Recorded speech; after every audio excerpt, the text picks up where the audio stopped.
Olá, meus queridos ouvintes, sejam bem-vindos a mais um conteúdo aqui do nosso sagrado canal. Antes de começar a tratar deste assunto, quero presenteá-los, já aqui no início, com a oração que eu criei para presentear a todas as bênçãos e que têm banhado as nossas vidas. Então, seguindo as orientações para que possamos nos manter em estado de prece constante, como vocês bem sabem, eu mesmo criei uma prece inspirada das minhas experiências até aqui e quero compartilhar com vocês.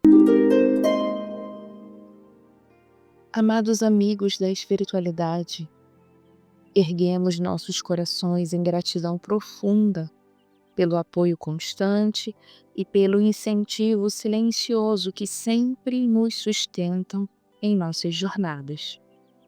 Agradecemos pelos presentes diários que a vida nos oferece, mesmo quando vem em formas de desafios, pois sabemos que cada um deles é ferramenta sagrada para a lapidação do nosso recurso moral e para o despertar da nossa consciência.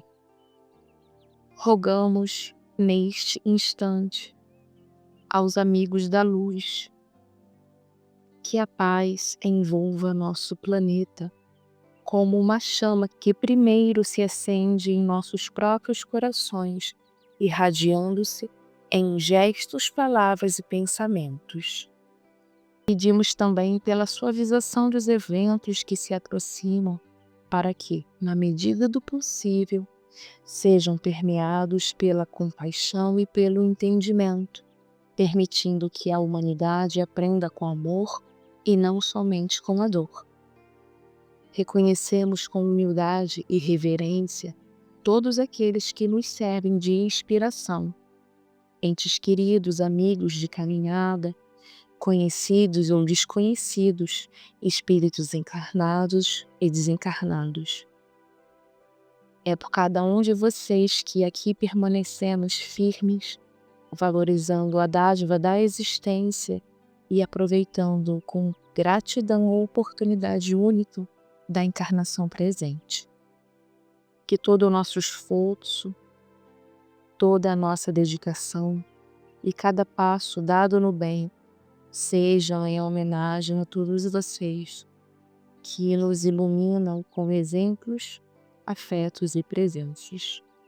Unidos em propósito e esperança, entregamos nosso caminho às mãos da luz maior, confiantes de que a vida sempre nos guia para o aprendizado e para o amor. Que assim seja.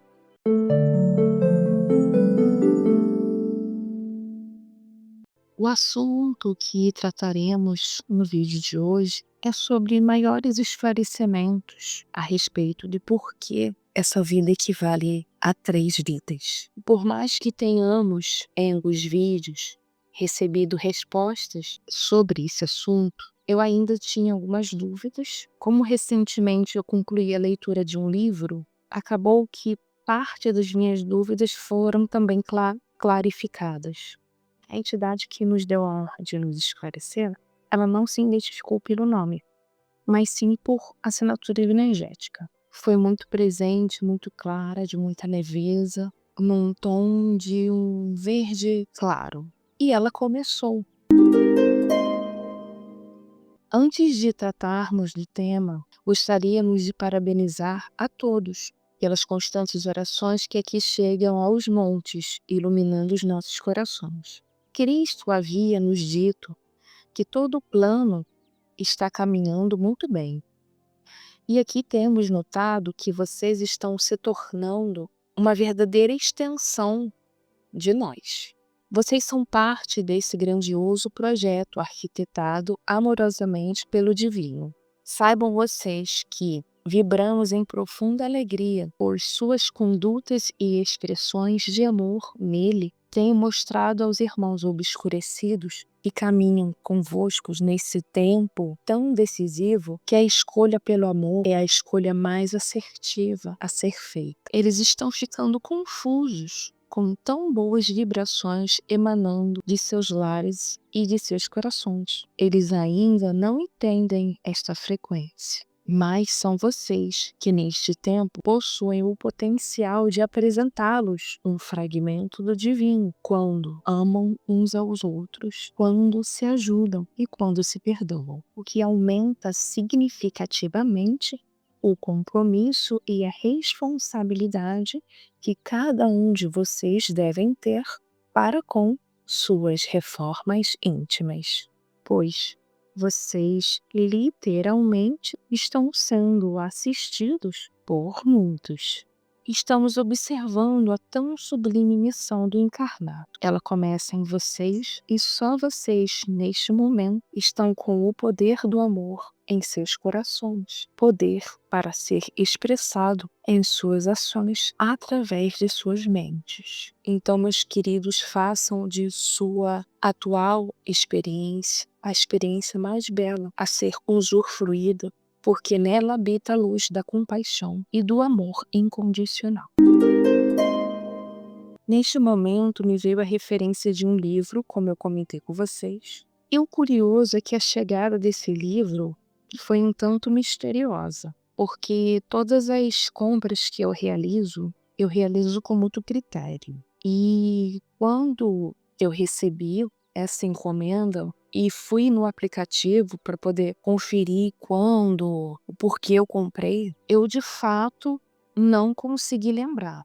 Então isso me causou muita curiosidade. Então eu estabeleci, né, contato com a minha mentora para ter maiores esclarecimentos a respeito disso. E ela me esclareceu o que havia acontecido naquele momento. Então eu vejo que esse livro é um presente, inclusive porque o autor eu não conhecia. Então antes de comprar qualquer livro que seja, se eu não conheço o autor, eu pesquiso sobre ele. Então eu abri o meu navegador, fui no histórico e realmente não existia nem nome desse autor.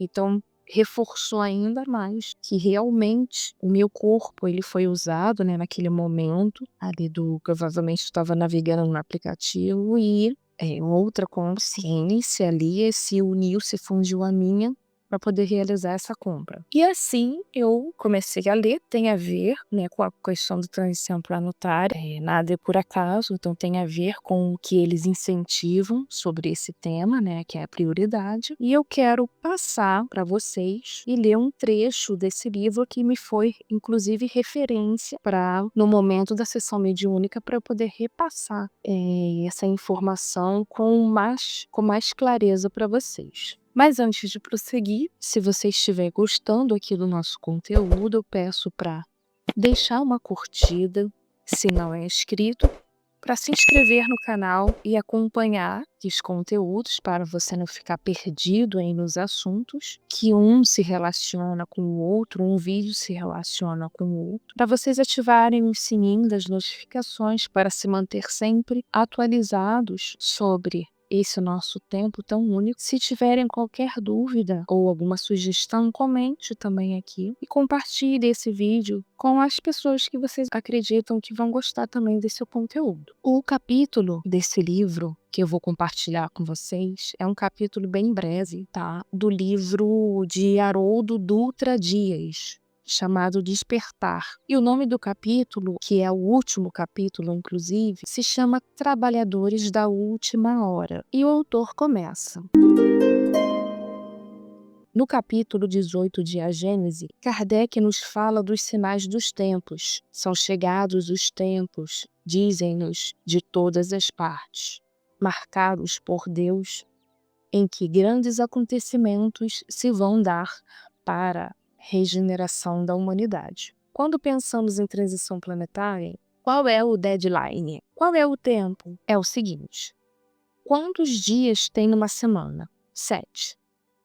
A cada 7 dias, a revelação do Velho Testamento manda parar, que é o Shabá. O que é Shabá? É o dia da conexão com Deus. você se desconecta de tudo para se conectar apenas a Deus. Mas se você for no Salmo 93 e na segunda epístola de Pedro, capítulo 3, versículo 8, Pedro vai dizer assim, repetindo o Salmo, falando sobre o mundo de transição. Sabendo primeiramente isso, 1000 anos para o Senhor é como um dia, e um dia é como 1000 anos. Se um dia corresponde a 1000 anos, quanto será uma semana de 1000 anos? São 7000 anos. E uma semana é igual a 7000 anos. Na obra A Caminho da Luz, 66, Emmanuel chama os degradados do sistema Capela que vieram habitar a Terra de raça adâmica. Nas questões 50 a 54 de O Livro dos Espíritos, Kardec faz duas perguntas desconcertantes. Adão foi o primeiro homem que viveu na Terra? E os espíritos respondem: não foi nem o primeiro, nem o único.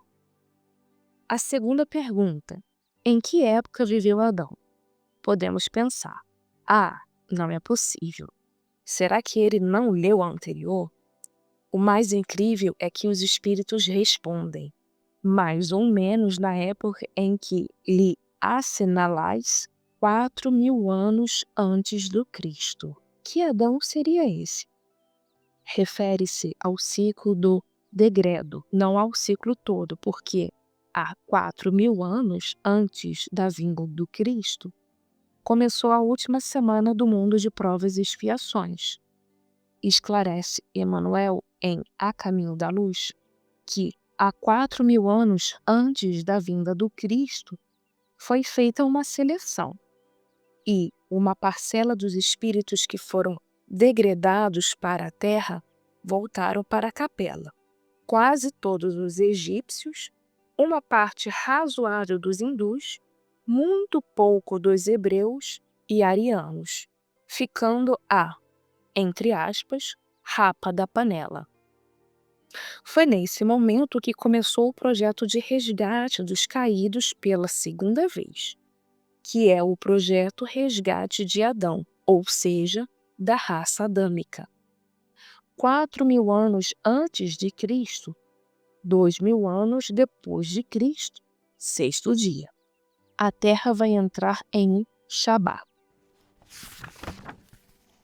Está no Evangelho de Lucas 68 e no Apocalipse 69. Ismael, espírito protetor do Brasil, antes da codificação, um pouco antes de 1831 e antes de se encerrar o primeiro reinado, reúne a pleiade de espíritos que cooperam com ele e diz: não ignorais que estamos no século do advento do Consolador. Serão 100 anos preparatórios, dos próximos 100 anos. O Livro dos Espíritos foi publicado em 18 de abril de 1857. 1857 mais 100 é igual a 1957. 1957 mais 100 é igual a 2057. No programa Pinga Fogo, perguntaram a Francisco Cândido Xavier: Chico, em que data aproximada entraremos na regeneração? A resposta de Chico, Emmanuel, nos diz que por volta de 2057. Um dia tem 24 horas. Voltando ao raciocínio de que, para Deus, um dia é igual a 1000 anos, quanto vale a hora? Pensemos. 1000 dividido por 24 resulta em 42 anos. Portanto, 2057 menos 42 é igual a 2015. Meus amigos, bem-vindos. Nós somos os trabalhadores da última hora. Isso significa que o que não foi feito em 6000 anos, nós teremos de fazer em 42 anos. Por quê? Porque não importa a quantidade, o que vale é a qualidade. Se você for um verdadeiro espírita, nessa encarnação, por exemplo, ela vale por 20 encarnações. Caso você consiga cumprir o seu papel em 40 anos, em uma vida, pode significar um trabalho que esteja fazendo há séculos, porque a transformação moral não é um processo linear. Uma vez que se transforma moralmente, você dá um salto. Os últimos serão os primeiros serão os últimos, porque não importa se você começou há seus 1000 anos. Seria como aquela pessoa que tem 50 anos de empresa e é o pior funcionário, porque tempo não é sinônimo de competência. Pode ser um indício de competência, mas não é equivalente. O tempo é sinônimo de competência apenas se você usou cada minuto para se aprimorar. Então, quem recebe o salário primeiro? Os trabalhadores da última hora. Os arianos vão se reconectar com sua origem espiritual. Vão abrir o cofre e deixar o coração bater. Vão entrar em contato com os seus sentimentos, perceber que Deus é um Pai amoroso. E os fogos vão se dar as mãos para limpar os destroços, as ruínas e construir um novo mundo, em que o progresso civilizatório ande de mãos dadas com o progresso moral. Nesse dia, todos seremos irmãos. Teremos educação, cultura, arte. Todos seremos bondosos, amorosos, religiosos, felizes, alegres, sem excesso. Nós nos amaremos, teremos relacionamentos profundos, respeitosos, intensos. Jamais levantaremos a nossa mão para ferir alguém. Jamais prejudicaremos o nosso semelhante. Nesse dia, o Cristo vai dar uma festa. A festa espiritual da regeneração da Terra. Ele está recrutando. Ainda há tempo de entrar nas filas e ajudar no projeto. Você não precisa fazer nada de mágico. Basta fazer o que nasceu para fazer. Mas faça. Você nasceu para ser enfermeiro? Seja um enfermeiro. Você nasceu para ser um músico? Seja um músico. Não importa. Faça o que você nasceu para fazer com espiritualidade, com dignidade moral, com respeito ao outro. Chegamos ao fim deste livro. Quero convidá-lo a trabalhar pelo bem comum, pois nós temos de construir um mundo para todos. Chega de querer fazer um paraíso apenas para nós. Esse foi o erro dos hebreus e dos egípcios. Em verdade, quando Deus os expulsou do paraíso, Tapelo, o que ele queria mesmo é que a terra inteira fosse transformada no jardim do Éden. Mas para isso, ele precisa de jardineiros. Fim do capítulo deste livro. Então, meus amigos, eu espero que tenha ficado claro a respeito do porquê a espiritualidade nos diz que essa vida equivale a 3. Porque é uma vida intensa, onde não há como ignorarmos o nosso interior, como estão as nossas dimensões internas, que em muito foram esquecidas e abandonadas por nós mesmos, em nome do ego, quando permitimos que ele dominasse a nossa consciência e o obscurecesse as nossas percepções mais finas, mais sagradas. Então que possamos refletir sobre essa mensagem, olhar para a nossa vida, mergulhar em nosso espírito e ver como se encontram as nossas regiões interiores. Se elas estão bagunçadas, que possamos arrumar, porque esse é o momento. Se elas estão arrumadas, organizadas, que possamos zelar cada vez mais para manter essa organização, manter esse zelo. E o indicativo de como se encontra o nosso interior está em nossas expressões. Como pensamos, como sentimos, como nos comportando. Esses aspectos nos mostram como se encontra o nosso mundo interior. Então vos deixo com essa reflexão, com essa mensagem tão profunda, tão clara, e nos encontramos no próximo conteúdo aqui do canal. Até lá! Se este chamado despertou sua consciência, iluminou seu caminho e tocou seu coração, deixe sua curtida, inscreva-se em nosso canal e compartilhe sua opinião nos comentários. Seja um agente da luz, espalhando essa mensagem para aqueles que estão prontos para recebê-la. Sua presença aqui é uma grande alegria para todos nós. Até o próximo vídeo.